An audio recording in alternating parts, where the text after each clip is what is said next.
host, Dixie Cochran. That is, I'm kind of your host for the intro and the outro, but I'm not actually this week's episode's host. That's Matthew. Full disclosure, since we do this ourselves, I messed up and lost the intro and outro files for this week's episode. We didn't want to not give you an episode, obviously. We didn't want to delay it. We want to, make sure that you get what we've promised you, which is an interview with Rose Bailey. So for those of you who don't know her, Rose was our Requiem developer for a long time. She wrote she and a bunch of other very talented people wrote Cavaliers of Mars together, but that was her baby, that was her brainchild. She does a lot of really cool little games on Patreon, which I'll definitely provide a link to in the show notes. And I say little games, but they're very fully fleshed out for things that she does in like a month. They're really, really fun and very cool. And she got into this by kind of a weird back door, like a lot of us did. She also was my mentor for a long time. She's the one that recommended me for this job. So I do have, I owe a lot of my career to Rose Bailey, and we did want to make sure that her interview, got published when we intended to. So I apologize that this week you're not going to get the banter between Matthew, Eddy, and myself. I did try to salvage everything before everybody comes in the comments and tells me I should have just done a file restore. I promise you. I have spent quite a while trying to figure that out, and nothing I tried worked, including talking to an actual IT professional. So that's where we are. So without further ado, I'm going to go ahead and segue into Rose's interview, and then I'll have a brief outro with, once again, just me hanging out and having a good time by myself in my house at 6 o'clock at night, the night before this podcast drops. I'm sure you can tell I'm having a lot of fun with this and don't feel awkward at all. It's also the first time ever I've recorded without headphones on, which is very strange. And yeah, so enjoy the interview with Rose, and I hope that you get a whole lot out of it. She is a brilliant game designer and just a wonderful colleague all around. We all love her. Yes. Well, so yes, we are back, and we have our guest with us, Rose Bailey. Hello, Rose. Hello.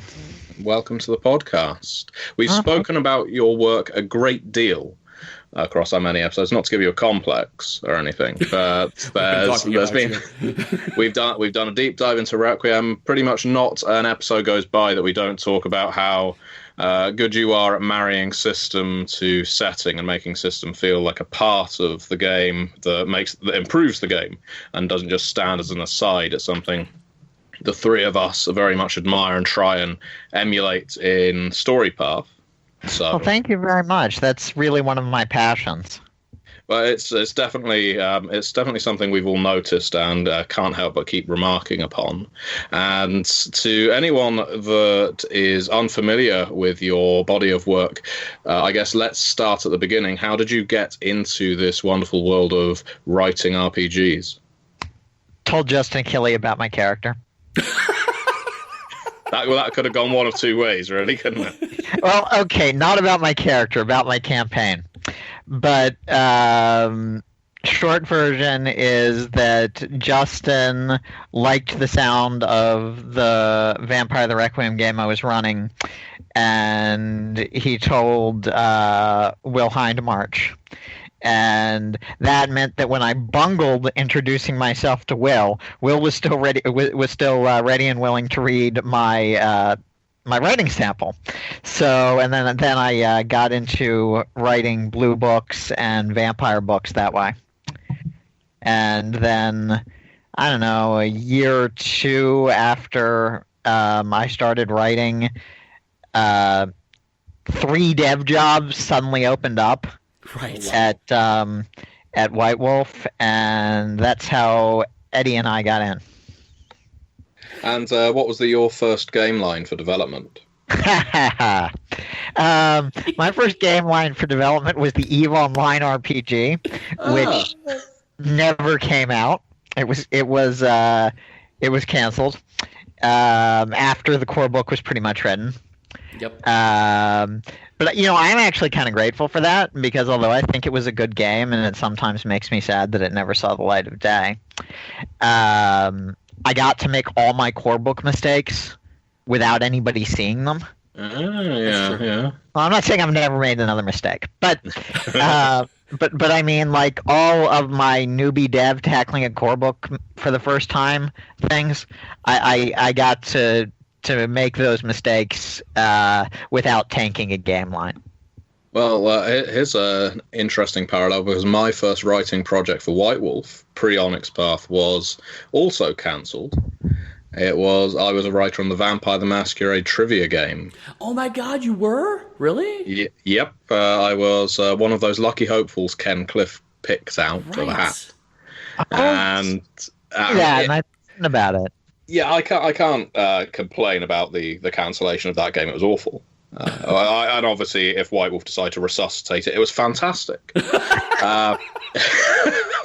No, I actually played the prototype of that game. So internally, as when we played it, it's like, well, yeah, this is not what we thought it was going to be. But it was just weird. I had no clue you worked on that.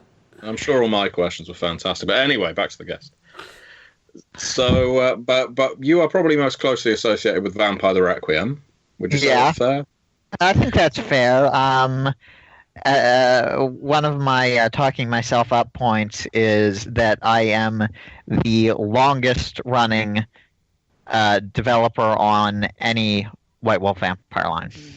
Yep.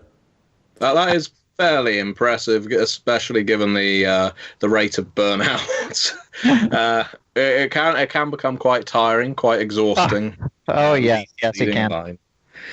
And of the books over which you were, I guess, overseer, which ones would you say you were the most proud of, and why would that be? There are three. Deva, Kiss of the Succubus. Mm-hmm. I don't think I wrote on Damnation City, and it's one of the ones I'm proudest of, but I didn't develop that one. And, of course, the core book for 2nd edition. All of those were both books that I'm really proud of, and books that taught me a lot in the writing process. Deva was a chance to really get into the minds of vampires, something I thought a lot about, but something I hadn't had the chance to do extensively in a Modern Knights book before that point. I'd written some on Ventru, but it was mostly kind of from the external perspective. In Deva, I got to dive into vampire psychology a lot. I got to write this kind of weird mixtape tutorial for new vampires. Mm-hmm. And I also discovered that the devotion system really was as broken as I'd always thought it was. Which is... And I don't throw around broken lightly. Right. In games, I really think very few game mechanics are broken. But from the designer perspective, the devotion system was one of these things where you have a power that's an obvious fit, and the way you had to combo two disciplines in 1st edition, just it's impossible to write a reasonably costed power. But anyway, so getting into the heads of vampires really worked, and doing that through the things they write and talking about the kinds of cultural artifacts they produce, because we all produce cultural artifacts. It's not just the vampire diary that you run into. They're going to have sort of a popular media of their own. Yeah, and so, we looked at the little zines.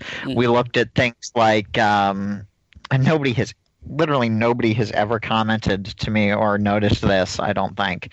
But we do the, in Kiss of the Succubus, we do the literary criticism / unbalderized ending of Carmilla,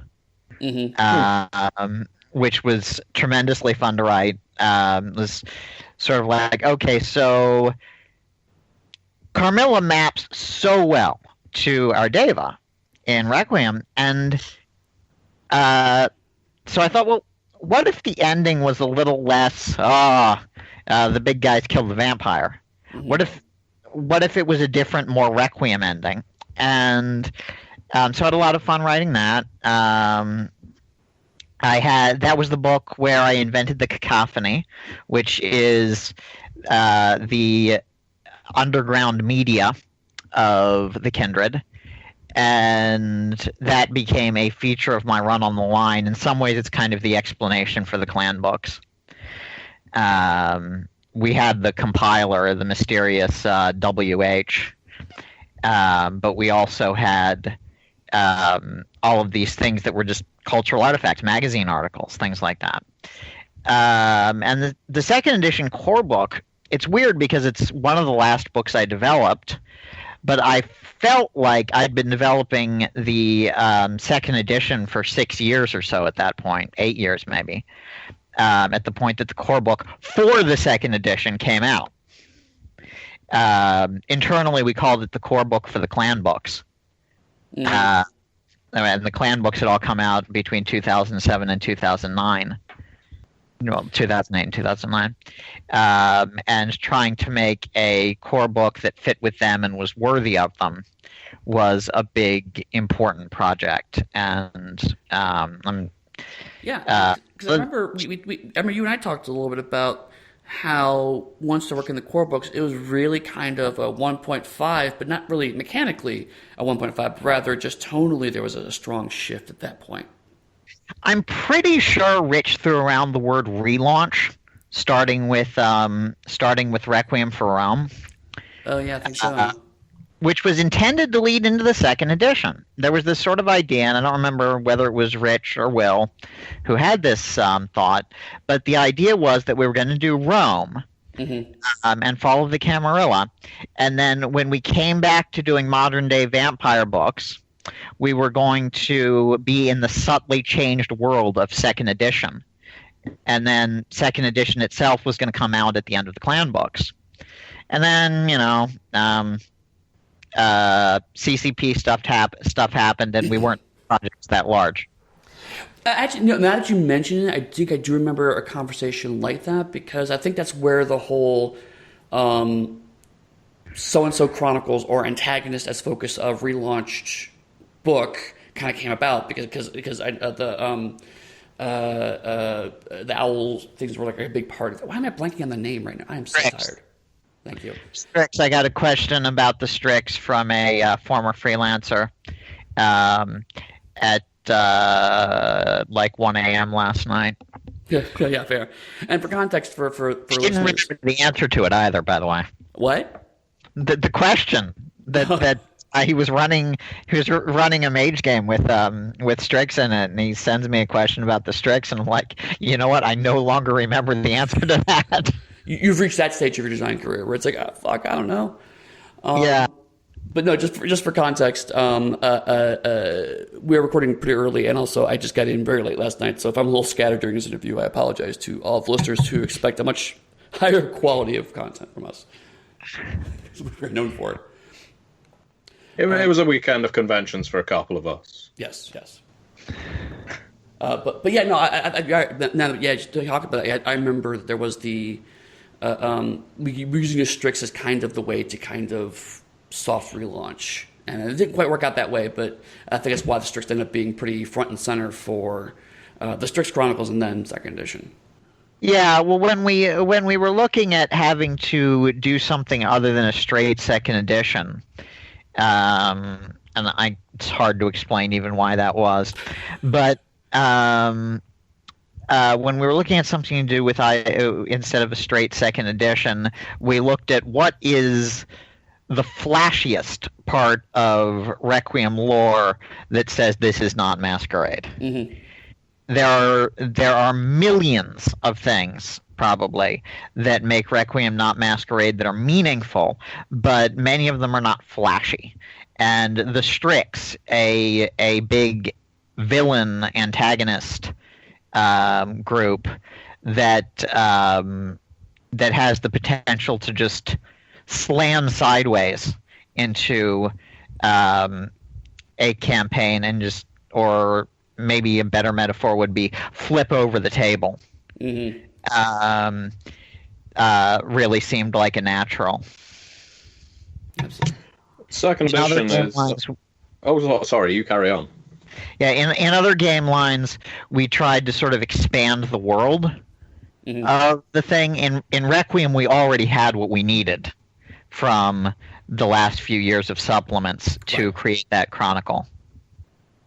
Yeah, I would say it's you can sort of see the footprint, or if that's the right word, the genetic footprint in the clan books, in even going so far as Damnation City to an extent, but you can definitely see the arc of growth the Requiem first edition went through, and second edition certainly felt timely, especially when it was renamed. Although I'm actually a big fan of the name Blood and Smoke, personally. You had another name. Oh. Yeah, Eddie Snickers. I just remembered what it was now. So at Gen Con in 2012, the Onyx Path itself was announced, and the schedule was announced. And everybody online in the various forums I frequent was like, it's the vampire thing is a chronicle, it's the Strix chronicle. A lot of them didn't remember or know what the Strix were. I said, no, that's not the title. Okay, that was a working title. The real title of the book is Sex Murder, buy this, ! Because that was before we even had the title Blood and Smoke. Right. So I was just like, I'm going to give this a way more exciting title that Rich turns out to hate. I have gotten a lot of side eye at Gen Con from Rich when that title comes up. That is the relationship with Rich, though. Is you pitch a title, Rich hates it, and then you have a conversation. Yeah, there are relatively few of my original titles that have gotten by Rich over the years. He even changed one on the cover and not in the book on me. So the Blood Sorcery book was called Sacraments and Blasphemies. Uh-huh. Throughout the entire development cycle. Mm-hmm. And the introduction refers to it as Blood Sorcery, Sacraments, and Blasphemies. Mm. And so did inside the book, it refers to itself that way. Rich had the title changed on the cover. At least he didn't have extra syllables added, as once happened in Exalted. Divinity. And I feel like I should say for our viewers, that was a very tough time. That cover was laid out while people were moving boxes out of the Exalted offices. Yes. For an office move.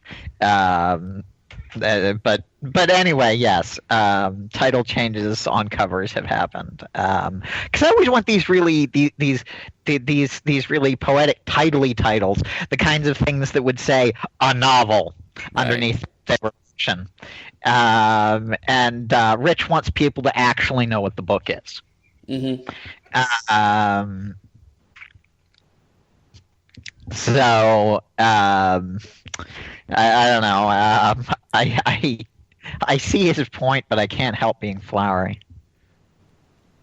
Yeah, I mean, the only title I could think of that I pitched right away that Rich totally got, and everyone's on the same page the whole way through, was New Wave Requiem. Because it did both. It told you what it was, but also was a very flowery title. Yeah. New Wave Requiem was a great title, which is why I pitched a Jazz Age Requiem, because I thought for Dark Eras, because I thought it fit. Mm-hmm. You know. Music stuff. Any more questions about my my running with the vampires? Well, as I was going to say, second edition Requiem is one of those rare games where the second edition is, I guess, almost universally acclaimed as an improvement on the first. And by no means was first edition a bad game. And in fact, it was a very good game. It was very popular. But second edition refined what the game needed to be. Well, you know, it was sort of a matter of finding our voice. I wasn't in on first edition on the creative team. I wasn't freelancing yet, but within 2 years I was on the line, writing prolifically. And I think First edition.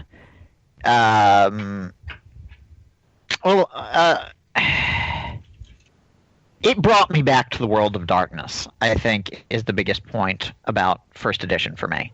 Mm-hmm. I was way burned out on the World of Darkness, and then the two core books, the Blue Book and Vampire, came out, given to me in a nightclub in Gen Con, because that was how the pre-orders worked, or how the booth orders worked. They gave you a ticket at the booth, and then you went to a nightclub to get it that evening.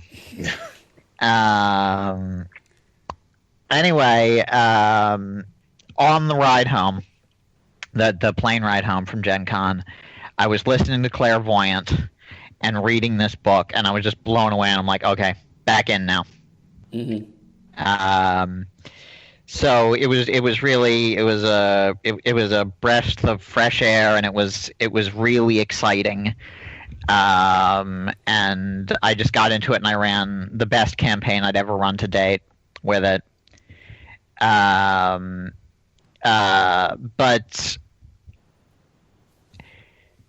there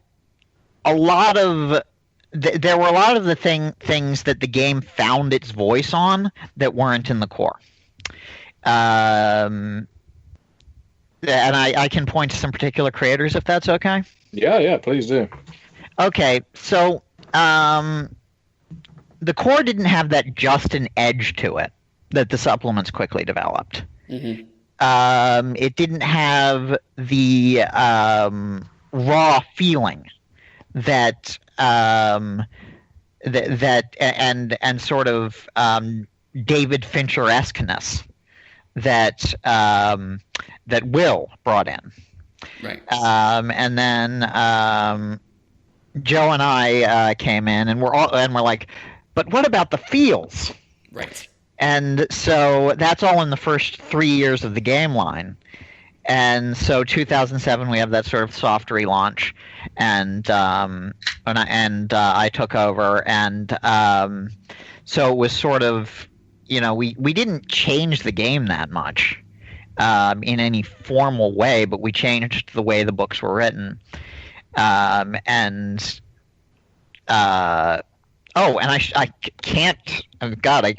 I forgot to mention Greg Stolze. Oh yeah. Greg's novels were the single biggest influence on my take on the personal horror and the mythology and stuff. Bruce Minor is this fantastic character. Solomon Birch is an amazing character. Mm. All of the characters are really great, but those two stood out as examples. Birch is the powerful vampire, and it's meaningful how much he stands alone without comparing him to other powerful vampires, particularly. And Bruce is the new guy, and he doesn't exactly get stomped on. It's not, and he doesn't become a big deal until the very end of the Chicago storyline in Danse Macabre, and even then, he's still just a guy. And those two characters were big touchstones for me. The first 20 pages of The Marriage of Virtue and Viciousness were mandatory reading when I worked on the line, when I developed the line, because there are these three predators circling each other in a bar, and you don't know which one is a vampire until the very end. It's a beautiful trick. It could have been a short story on its own. Yeah. It's really impressive, and it really helped form my idea of the style of Requiem and parts of what it's about. So, sort of all of that came into all of those little branches sort of fused into a trunk, which I know is the opposite of what branches do. All of those branches sort of fused into a trunk that became the trunk that carried the rest of the line. Just to give my brief bit of praise for those novels as well. I'm looking at them across the room right now, but I remember in A Hunger Like Fire. Great title. Very much so. And I was automatically gripped by the protagonists like Persephone and Solomon and Maxwell. And I think, and it's been a few years since I've read them or reread them. It might maybe in the epilogue for A Hunger Like Fire, where you first start seeing the story from Maxwell's perspective. And it kind of goes through a day in the life or a night in the existence of Prince Maxwell, where he's going to get his hair cut. Oh yeah, that's really good. Yeah, I remember that bit. And his hairdresser's talking to him about all the things on TV, and he's just nodding along and thinking, "I have no idea what you're talking about." And it's fun because the hairdresser is not a young guy either. He's a ghoul who's lived like a century with Maxwell, but he's keeping up on pop culture. You know, he started watching Queer Eye. Yeah, that was it. Yeah, and he's sort of, well, in second edition terms, we'd call him Maxwell's touchstone. Yeah, because this is how Maxwell then goes on to relate to other kind, because he's taking in everything his hairdresser's telling him. And then at the end, I think he attends Elysium, and almost for the fun of it, for the sheer thrill of it, he throws a spanner in Solomon Birch's plans, and kind of says, "I know what all of you people have been doing all along through the story," and it's a wonderful moment. Yeah. I have to hand it to Greg. Those novels are excellent. I recommend them. Mm-hmm. Absolutely. So let's move on from vampires for a while. What? Yeah. All right. Well, let's talk about that. No. We will talk instead about Cavaliers of Mars, because that's a more recent game. Mm-hmm. It's your own game. It is my own game. And, well, I don't know how many people have heard of it. So what's your elevator pitch for Cavaliers of Mars? Mars has canals. Therefore, Mars must have Venice. That is... I said that to Rich off the cuff at Gen Con one year when he asked me what I was running for. I sort of run an off-the-schedule game for people I work with at Gen Con. Mm-hmm. And that was my game one year, and I said it's Cavaliers of Mars, and Rich said, "What's that about?" And I rattled that off. And then later we were doing a podcast, and he's like, "Hey, Rose, give him that tagline."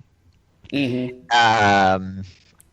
And I'm like, okay. And then it sort of became the tagline, sort of the way good dog, be a good dog, attached to Pugmire at Gen Con, if I recall correctly. Yeah, because it was a much smaller focus of the game, and so Rich was like, "No, that's a thing, do that." And it's like, and he was damn right. He's right in both cases. So the thing is, in Cavaliers of Mars, there are a lot of different character types you can play, but I think sort of the default is a rootless adventurer driven by your own passions who gets in over their head all the fucking time. Mm-hmm. The inspiration very much comes from characters like Fafford and the Grey Mouser. There's a lot of Liber in the game. There's also a lot of Arturo Perez Reverte and his Captain Elatriste novels. And so, you know, it's always these, you're scrambling for coin and you get in way over your head. And the adventure is wild and sometimes Byzantine, but it's also always really heartfelt. Mm-hmm. Everybody does everything with their all in Cavaliers of Mars, and the rules are built around putting that in. You've got your motivation stats for honor, for love, and for self, and it's explicitly stated that you're meant to try and maneuver yourself so that you're motivated by your strongest stat in in certain situations. When you get into trouble, if you're using a higher stat, that's better. And so involving yourself in a way that motivates your character is a very important part of using the rules to your character's advantage. Which ties back into what we were saying earlier. That's very much a motif of yours, especially as your, I guess, game development has gone on. Yeah, custom-fitted systems and empathy have become more and more explicit features of my games as they've gone on. So if I was to put you on the spot, as I'm about to, I'm nice like that, and I was to ask you to come up with an adventure seed for Cavaliers of Mars that an aspiring GM listening to this right now would be able to, I guess, play out of the box. What would you say? Yep. Okay. So one of the things I think works best for most games is to start with a heist. Mm-hmm. And in this case, I very explicitly say start with, because I think the heist scene is right at the beginning, right? So you have your character group, and they have just stolen the head of a John the Baptist-like prophet. We all remember John the Baptist being beheaded. They've stolen the head, and they've got to get out of the palace or manor house or whatever they took it from. Problem is, the head won't stop shouting prophecies. So you've got this escape sequence right off, and then, of course, you've got to, throughout the rest of the session, the head's going to be saying stuff whenever it feels like, and you've got to fence it. I'm not a big fan of the client turning out to be a betrayer in the sort of cliched Shadowrun style that most Shadowrun adventures are not actually like. Yeah. But you've got this head. The adventure is sort of it's a crime adventure. It's lock, stock, and two smoking barrels, but it's also three men and a baby, and that is the pitch I would give. And that is a movie you do not often hear referenced in relation to an RPG, and that's a sad thing. I think it's a modern classic. We as an industry are poor. There are not more games using that as inspiration. Well, I love Tom Selleck. I thought he was fantastic. He carried that crew of three men. Perfect. Well, sometimes there are inspirations that really fit for games that haven't been done yet. My recent favorite, and I might try and write this, but my recent favorite is it's the Vicar of Dibley, but with hobbits. Because can you just see those parish council meetings in the Shire? I mean, I can. I think it's one of those LARPs like Jacqueline Brick does, where it's a LARP, but it's all sitting at a table talking. Right. And you're just all hobbits dealing with Hobbit Church of England business. It's amazing. That's something to put on your Patreon. And actually, that's a wonderful thing to talk about, because although not associated with Onyx Path, your Patreon is a device by which you are releasing new role-playing games at a pretty steady click, no pressure. It's I'm releasing new games and supplements for those games every month. I've been doing it since February or March of 2016. I've done some work I'm really proud of. It's sort of ramped up over time. The projects have been getting more kind of they've been getting sharper. They've been getting more fun, and I'm I'm having a blast. When you're doing the massive core books that I cut my teeth on, you get to cover a lot of subjects in a book, but often not in as much depth, and you have to cope with the rule set you're working with having a lot of common infrastructure that's needed to support the other games that connect to it. Whereas with the Patreon, I get to say, okay, we're building everything around the kinds of things that you do in this game. And the other thing I think where this shines through with some of my Patreon games, like Miserable Secrets, which is gothic noir in the far future, is that sorry,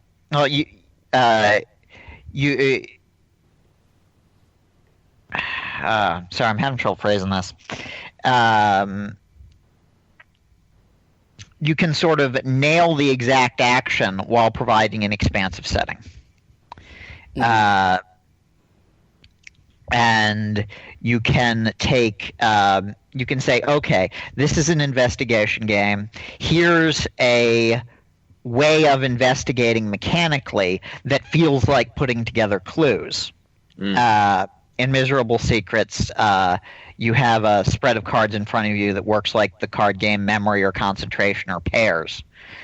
So you're memorizing the positions of cards and flipping them over to get matches, and you use that as a sort of a deck building role. And the thing is, that feels like, in play, that feels like you're actually investigating things. And I love being able to do things like that. You can't do that if your game about wandering investigators also has to support a game about aristocratic politics. I mean, now that I say it, I can see how it could be done.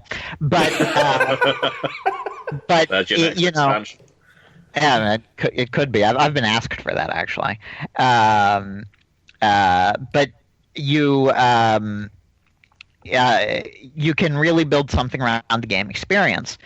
I think a lot of those games with bespoke systems get stick on the internet, and of course all games get stick on the internet, but a lot of them get stick on the internet for being limited or narrow, and I don't think they have to be. I think you can design a game that's really fitted to a setting and that can do many things within that setting, but it can be smaller and easier to understand because it doesn't import the assumption that, I'm going to take a cheap shot here, it doesn't import the assumption that there must always be falling damage. Right. Or throwing. You get to focus on just the things that matter to your setting. And it also extends to writing GM advice. I think my favorite GM advice I've ever written is the chapter in my Time and Space and Caring About People game, Beautiful Anomalies, which I wrote in the first person. It's like, I'm me talking to you. I've run this game a lot. I've written this game. And here's how it works. Here's how you put together an adventure. And here are the places that I have trouble running adventures, and here's the techniques I use to work around them. And here's a description of how to use every single field on the character sheet to run your adventures and keep them moving. And, you know, even with Cavaliers of Mars, which is a game I'm enormously proud of and want everyone to play and everyone listening to this podcast to buy, there's still a lot of that common infrastructure that RPGs need, that RPGs in certain settings need, and certain IPs. With the Patreon, I just get to do exactly what the setting needs or exactly what the genre needs. And that enables me to provide much better rules, advice, and tools than I can in things that are based on, and I'm really sorry to say this, generic systems. Right. No, I think that's fair. I certainly think that's fair. There's a place, I think, for all of these games, and because we've waxed rather eloquent, especially, I was going to talk about Miserable Secrets, but you've already done it. What is the name of your Patreon? Because I have a feeling people listening to this are going to want to seek it out. Patreon.com/Fantasy Heartbreaker. we'll probably repeat that. Yeah, we'll probably repeat that at the end of the podcast as well. But I was actually going to ask you about one of your other games that you've released via Patreon, which was one that interested me a great deal. It's On Nobody's Side. I remember when I think you were talking about it on RPGNet at one point, and it was particularly intriguing to me. So what can you tell us about that game? Well, the basic pitch is that you were a spy, and you got tossed out because, well, let me start with an anecdote. My dad, who is not a spy, was a government contractor and he needed a top secret clearance. And they put him in a room as part of the TS investigation. They put him in a room with a psychologist whose job was to evaluate his mental fitness to handle top secret information. And this guy just obsessed over the fact that my dad's best friend in college was gay. And at the time, this was the early 80s, I think, being gay was considered a vulnerability to national security because you could be blackmailed with it. And so this was an absolutely hellish experience for my dad because this guy did all of the interrogator stuff to try and break him and convince him he was a closeted gay guy who was not fit to handle national security. And then later I found out that that's actually what happens in Alice's restaurant, where jumping up and down and shouting "I want to kill" is going to get you into the army, but they think you might be queer. That's out. So On Nobody's Side takes place in the 60s, and it could be the 1060s or the 1960s or the 2060s. Always in the middle of the century, always at that fulcrum point. And you're a spy. And you've gotten tossed out because your superiors don't like your gender identity or your sexuality or your race. But you're really good at what you did. You know this isn't a fair tossing out. So this obscure intelligence ministry comes up to you, and they say, "Hey, you've got skills. We're going to give you the ability to live in your civilian life without fear of prosecution or persecution. We're going to give you a license to live, and then." The thing we want in exchange for that is that we're going to send you on absolutely all the most dangerous missions. And so I think the tagline I assigned to it most recently was "Kill for Queen and Country, live queer as fuck." And so and then the rules play into this in an interesting way. There are no rules for being queer because that seemed rather strange to me, but it's designed. The rules with a rotating GM role are designed to create stories that tangle in and out of each other. It's not a single story arc. It's not a single campaign. You rotate through your characters and factions, and they run into each other, and there's incentives for them to run into each other. There are dice rules where matches on certain kinds of dice create certain kinds of effects that complicate the story or that build your connections to parts of the world. And so you end up, it's real fun in play. You end up with this sort of tangled novel, or series of novels, or giant soap opera-esque TV show. I don't know. You end up with this big tangle where characters come in and go out of the story, both spies and the people around them, and both spies that we can get behind who are heroic, and ones that we can't, who we hate. And then it's all under this overtone of you have if you don't perform well on your mission, if you're not useful to the establishment, then you could go back home and find things very, very difficult for yourself. Well, I think that sounds like a fantastic game. I do hope people check it out based on that pitch, because it's also available on Drive-Thru RPG, by the way, if you don't want to back my Patreon. There you go. And it has the best cover I've designed yet, in my opinion. Which is impressive, because a lot of your covers are gorgeous.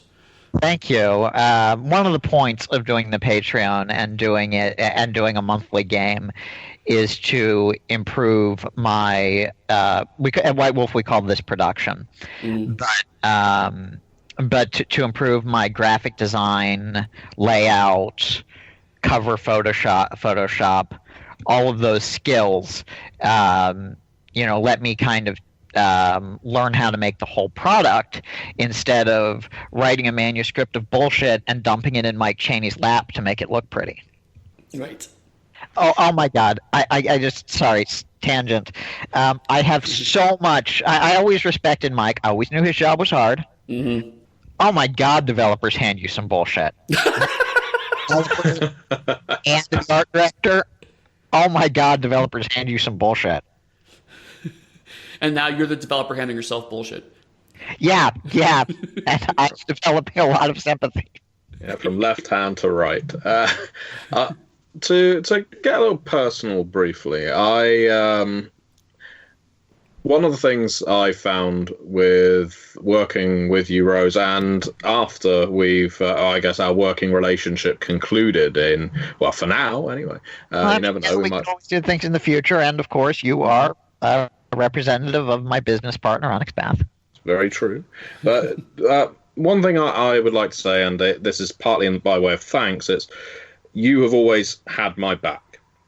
It certainly felt that you've always supported me. There's been several occasions recently, as I'm sure listeners are aware, where my name has popped up here or there related to unpleasant things. And I've weathered it, got through it, and the people that listen to this podcast, my friends on Facebook, all of that, have always been very supportive. But it's been fantastic to have someone in the industry, someone who has a lot more experience than you, basically saying it's going to be all right, you're going to get through this, and I will help you out. So thank you very much for everything you've done like that. It genuinely means a lot.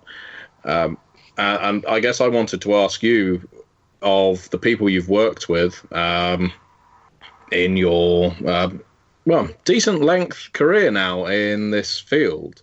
It's like 13 years or something, yeah. Yeah. Who are those people who... who are some of those people who have always been there for you, who you've always looked up to and have acted as an inspiration to you?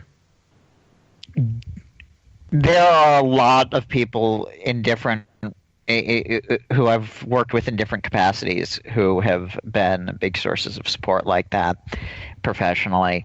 But Rich and Eddy, so much. In the case of Rich, he's the best boss I've had in my life, okay? Mm-hmm.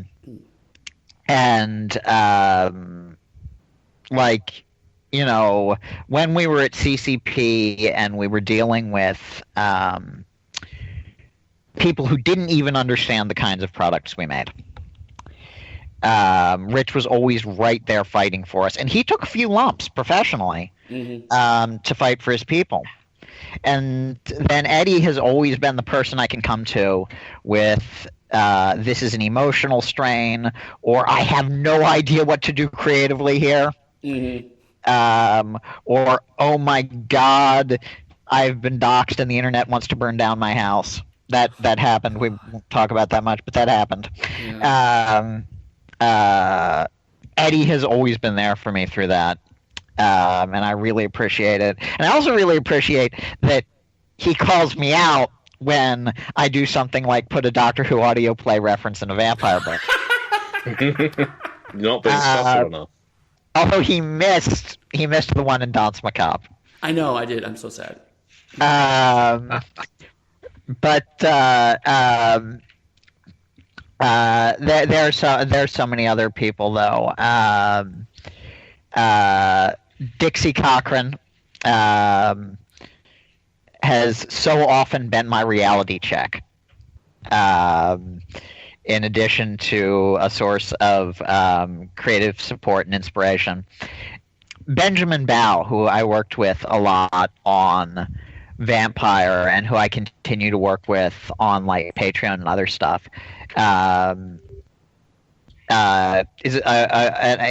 he wrote a game you should buy, which is called Monsters and Other Childish Things. Mm-hmm. Ben has always been willing to brainstorm the weirdest shit with me. I'll have this complete idea, I'll have this completely strange idea like one I had recently, where I'm like, I'm going to roll dice into each other, and those are your miniatures. You fight monsters by flicking them with your finger and sending them rolling across the battle map. And I say this to Ben, and he's like, oh, that gives me 3 ideas. And then, I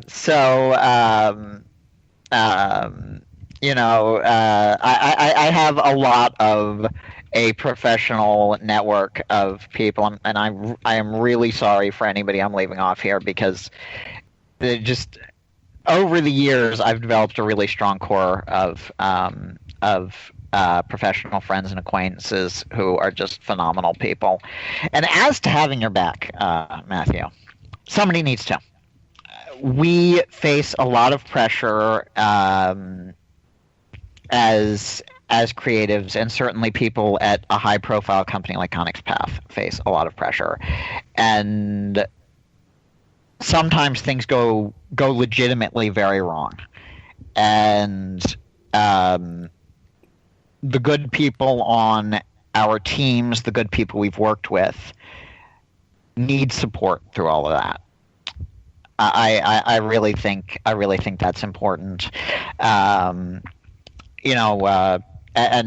this isn't quite crisis related, but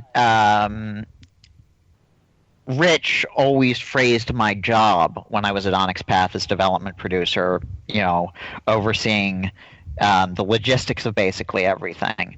Rich also always stressed to me that part of my job was being the creative support for people who are trying to produce writing and develop things in very difficult circumstances. And, sometimes that's a pep talk. Sometimes it's much darker stuff. I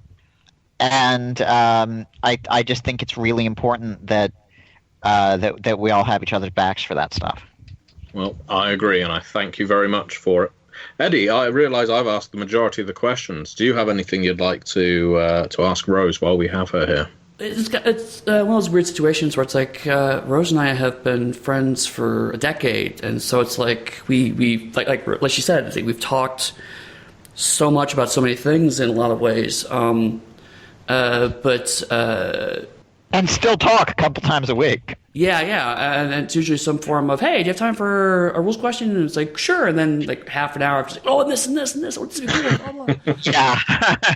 which I frankly I love. I mean, I love the collaboration we have. I mean, I've told people constantly, like, so there's a running joke. I've talked about it in the podcast before that Rose and I both separately done at conventions for a while now of Pugmire and Cavaliers of Mars are actually the same continuity. Yeah, because neither of them has long-range space travel, so... Right. But on some level, I think that's actually true, because I know you and I talked a lot during the early stages of Cavaliers of Mars about what it could be, and you let me bounce ideas off you about what I couldn't do with Pugmire. So there's definitely, even though neither, we don't share credits on those books, there's still a lot of DNA between those games that you and I share. So, I mean, and you've got a special thanks in Cavaliers of Mars. Yeah, and I didn't do it to you, and I'm an asshole, so... You dedicated the jump start to my cat, so... There you go. It all works out. And I do tell people that, like, the idea of the name definitely...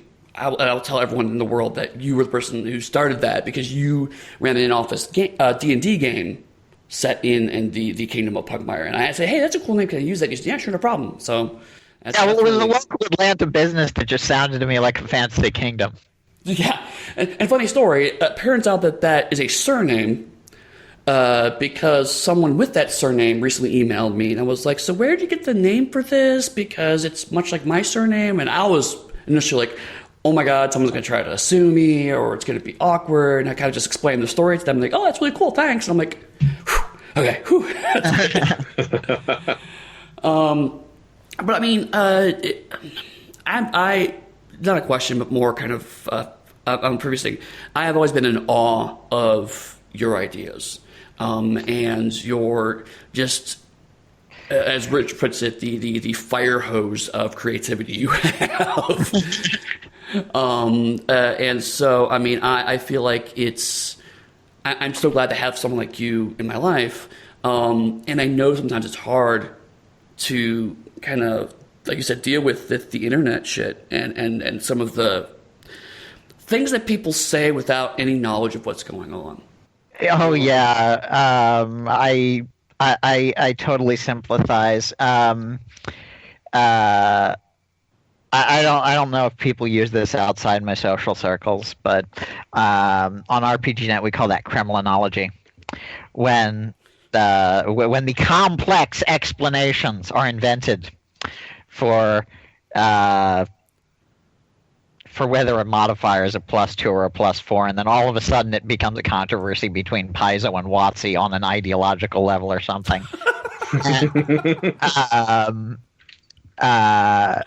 And so you know, it's always nice to have that sort of being able to talk with you and our peers about just I don't get this. Absolutely. So I mean, the one thing I think I want to ask about is there's one bit of your resume that we kind of jumped over that I do want to dig in back a little bit, is also Changing the Lost, because that was another a game where you brought a lot of tonal shift and consolidation and direction to a game, and very, very short order even. And a lot of people who are now start kind of, they're in the Kickstarter manuscript and starting to see stuff, have been really, really excited about that tone. And definitely that was, I know, much more of a team effort. Megan was heavily involved, and lots of other people were heavily involved in that. But it was a very good team. It was, but I do remember that you and I talked about the initial kind of outlining of that. I don't know if you want to kind of go into a little bit of what brought you to where you landed on with Lost. Having played first edition a lot, Changeling the Lost was I was in, I think, a 4-year campaign.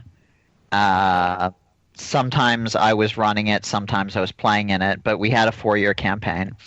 And I don't want to I don't want to be one of those people who makes the edition exactly like my campaign.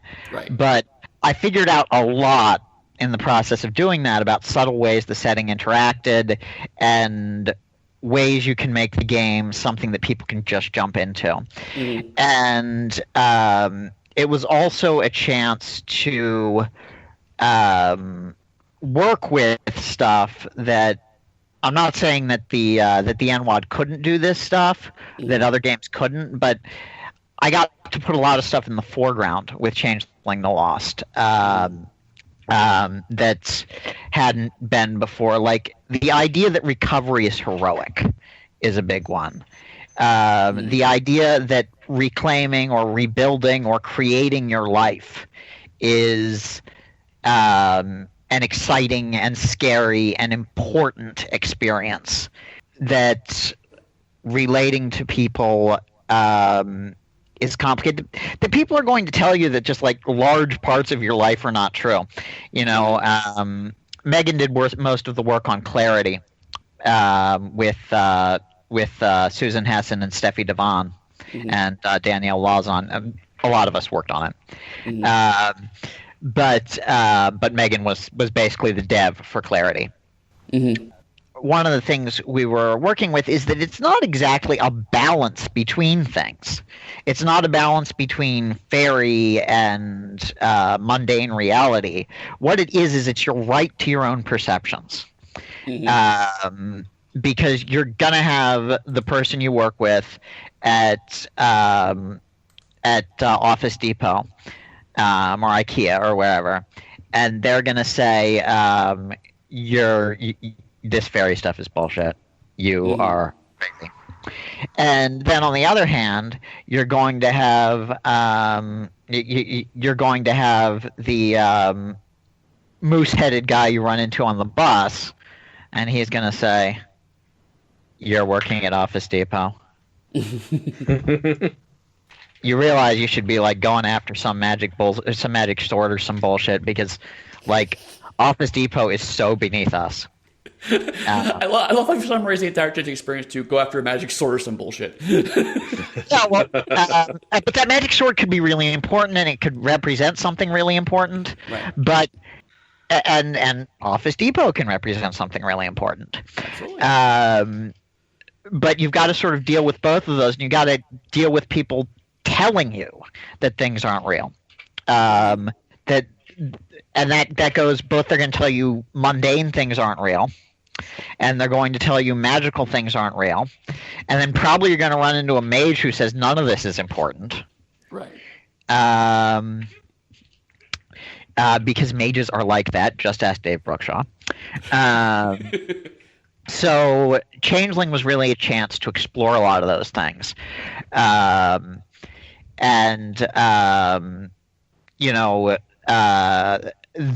were a lot of drafts along the way. And there were things in them. There were things in each iteration. I mean, Eddy and I both have a background in MMO development. And you see a lot of iterations. Yep. And often a lot of very good iterations that aren't the game that the thing you're shipping needs to be. Right.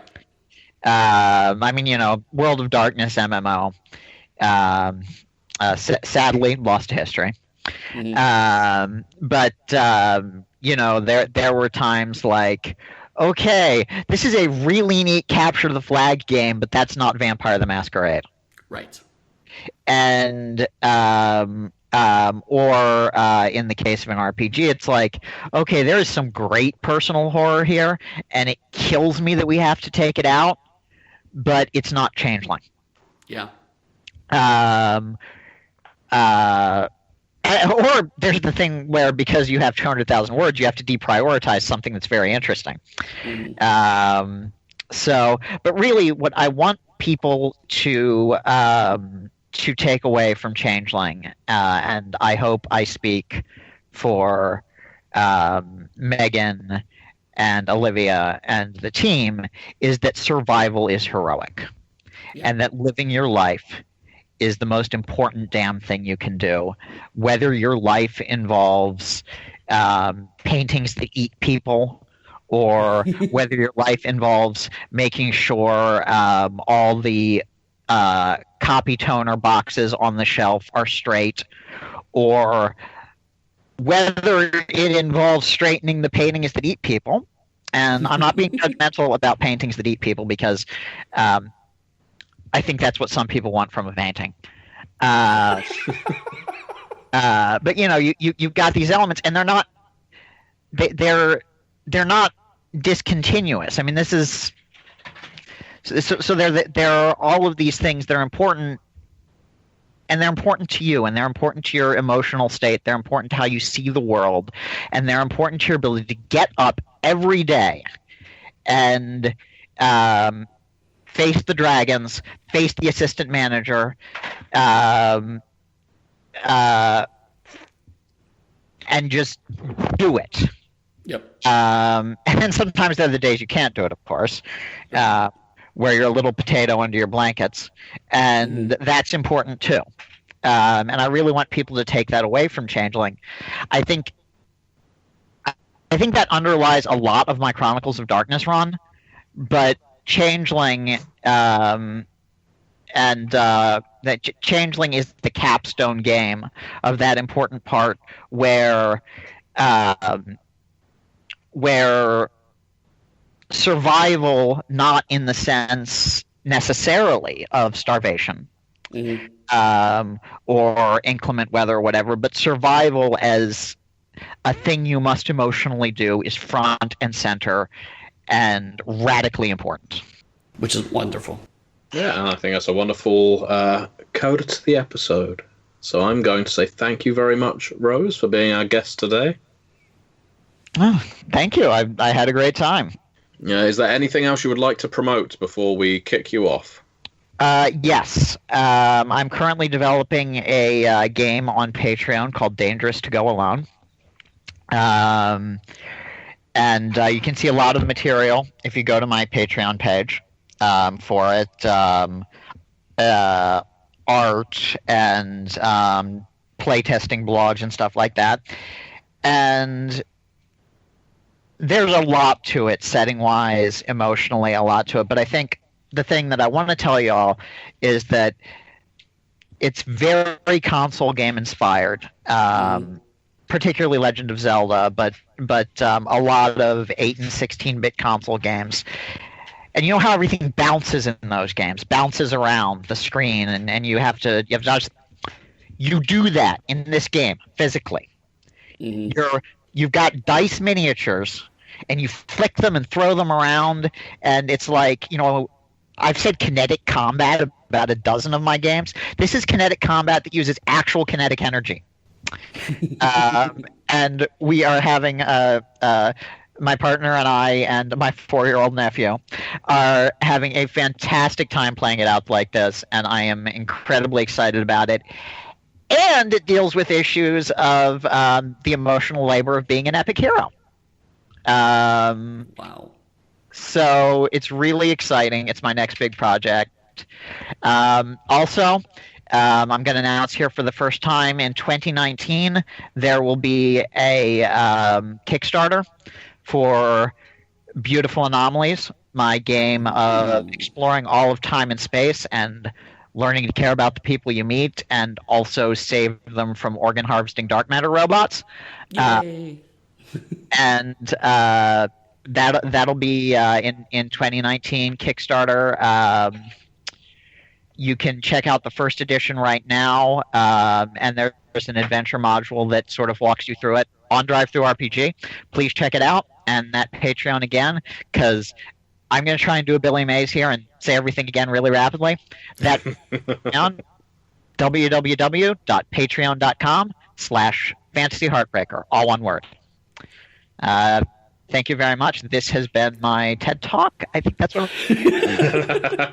All right. Well, thank you. And thank you very much. And please give my best to the rest of Onyx Path. Absolutely. And welcome back to the Onyx Pathcast. I am still just Dixie, hanging out by myself like a super cool person. Make this as awkward as possible because I feel so incredibly awkward about having been the one to have lost the files this time. Now it's Matthew's turn, I guess, to do something that screws up an episode. So I'll just throw that to him next time. Yeah, so we have our lost episode, now we have a lost intro and outro. So at some point, I'm assuming we're going to have a lost interview, and then we're just going to have to make that up, and that will be very funny. Just us trying to recreate an interview with somebody who's no longer available. However, I hope you enjoyed listening to Rose talk. I really love hearing her and Eddy talk about their early White Wolf CCP days. I had actually forgotten until I heard this interview that she came in first for an EVE Online game that doesn't actually exist and ended up kind of segueing into the World of Darkness from there. We talked a little bit about how originally she and Eddy were both going for Requiem line developer and ended up going to Joe Carricker. So it's actually it's kind of cool how our industry works. We are hoping to have Joe in an episode at some point because he has a lot of really fun stories from back in the day. Now that we've run through, not all, of course, we have a ton of developers and writers, but a lot of our current developers, we are trying to reach out so that y'all can get a little bit of history of the company and everything. The other thing I want to talk about was that they came from beneath the was that I can't talk, apparently, when I don't have Matthew or Eddy to bounce off of. Was that They Came From Beneath the Sea Kickstarter will be starting very soon, a matter of weeks. We just dropped a trailer for it that is circulating around social media, and it's also on Matthew's YouTube channel. I highly recommend checking that out. It is by the fantastic Larry Blameyer, who did some work with us on They Came From Beneath the Sea, and also who directs amazing B-horror movies, which I'm super, super fond of.